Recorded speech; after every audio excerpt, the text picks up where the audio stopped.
How many of you guys love lunch? I love lunch. It's just one of my favorite meals of the day. And it's also a very critical meal of the day. Well, all of us deserve the opportunity to consume nutritious, fresh food. But how can we expect our children to flourish if they're not getting that same opportunity? So today I'm going to tell you about the much needed school lunch revision and the importance of good quality food. I'm also going to tell you about the childhood obesity epidemic and how bad quality food is contributing to that. Lastly, I'll offer some potential solutions to end the childhood obesity epidemic. Hopefully today, at the end of my speech, you'll have a good understanding of the importance of healthy food and why children need healthy food to flourish.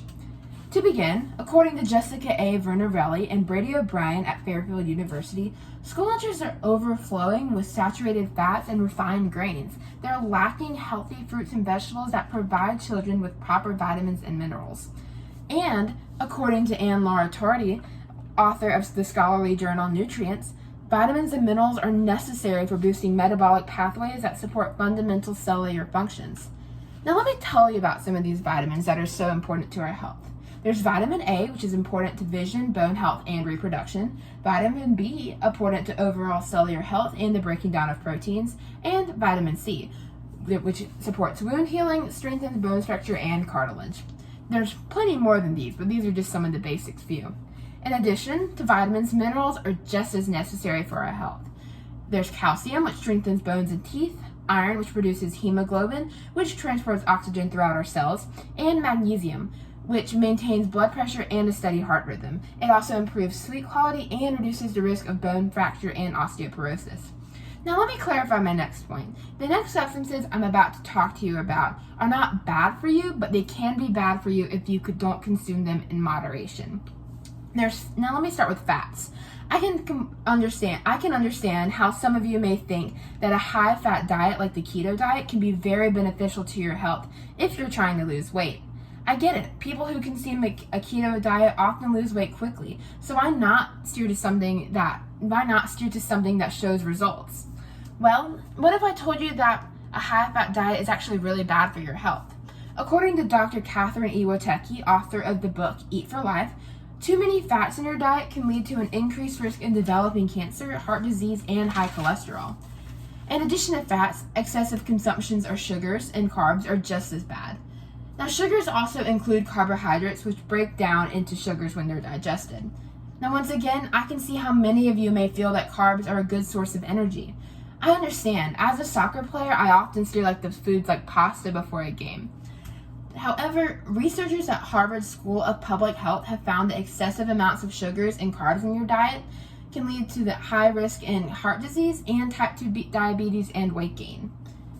Now, let me talk about the childhood obesity epidemic. The two primary causes of the epidemic are unbalanced meals and lack of exercise. Now, according to Jennifer Wu at the New England Journal of Medicine, many children consume strikingly few fruits and vegetables, and they consume more than 500 excess calories from solid fats and added sugars per day. Sounds pretty unhealthy, right? That being said, all minerals and vitamins and fats and carbohydrates must be consumed in moderation. Moderation is key.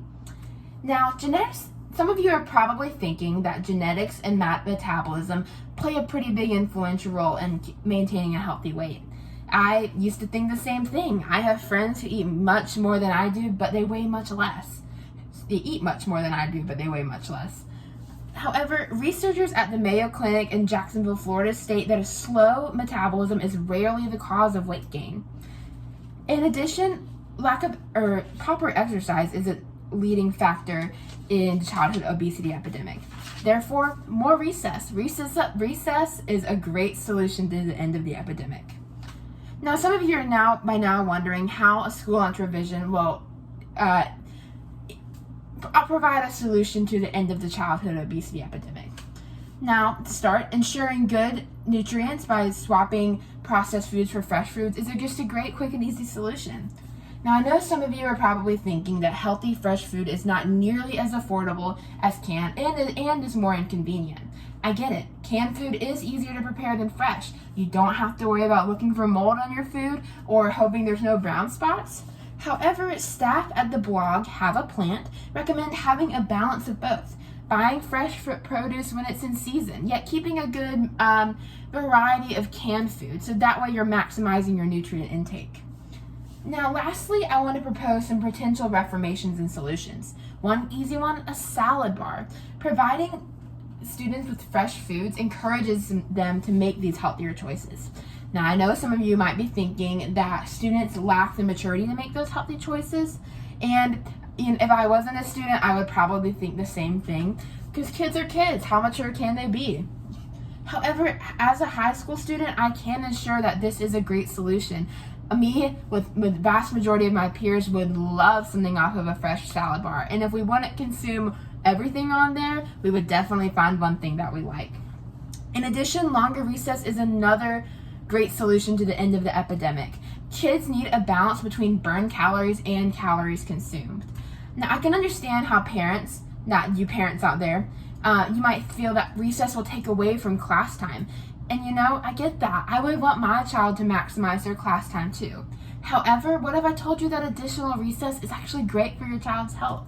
According to Angela Hanscom at the George Lucas Educational Foundation, longer recess periods are beneficial as it not only improves your child's physical health, but it improves your child's overall behavior, attention, and creativity. To conclude, I've told you some differences between the good and the bad ingredients, but they're all good. Let's remember that. Just moderation is key. And I've also explained to you why the childhood obesity epidemic is a growing issue. Lastly, I did offer you some potential lunch reformations. Hopefully you guys now have a better understanding of the importance of proper nutrition. We only have one body. We have to take proper care of it, or else we're not going to get a new one. We're only putting our kids in harm's way. Parents and guardians, petition your local and state school boards to offer your kids better lunches. And you can also petition for a bigger budget for better quality foods. These are your kids. Don't you guys want the best for them?